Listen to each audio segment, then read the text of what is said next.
میگویند نمیتوان یک تکه کاغذ را بیش از 8 بار تا زد. برای آزمایش این افسانه کارلی یک ورق کاغذ برداشت و شروع به تا زدن کرد.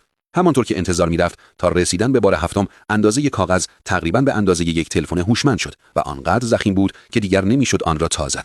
اما اگر از یک ورق بزرگتر استفاده می‌کردند، آیا می‌توانستند بیش از 8 بار تا بزنند؟ برای بررسی این ایده، یک ورق 12 در 15 اینچی آوردند. نظریه این بود که ورق بزرگتر راحت‌تر تا می‌خورد. تا بار سوم متوجه شدند که اندازه کاغذ با سرعت عجیبی در حال کوچک شدن است. در تای هفتم فشار بسیار زیادی لازم بود تا ورق خم شود.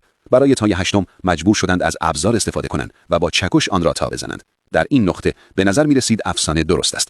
اما برای شکستن طلسم تای هشتم به ورق بسیار بزرگتری نیاز بود. برنامه این بود که ورقی به اندازه یک زمین فوتبال تهیه کنند.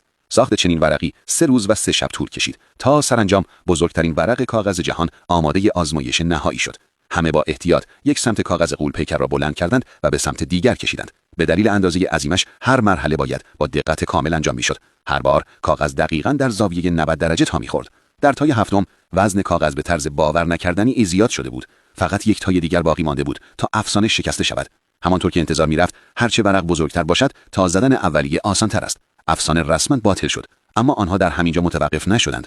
در آن مرحله نیروی انسانی دیگر کافی نبود. پس از غلتک بخار استفاده کردند. در نهایت نه تنها از مرز 8 تا گذشتند، بلکه به عدد خارق العاده 11 تا رسیدند. شاید یک رکورد جدید جهانی.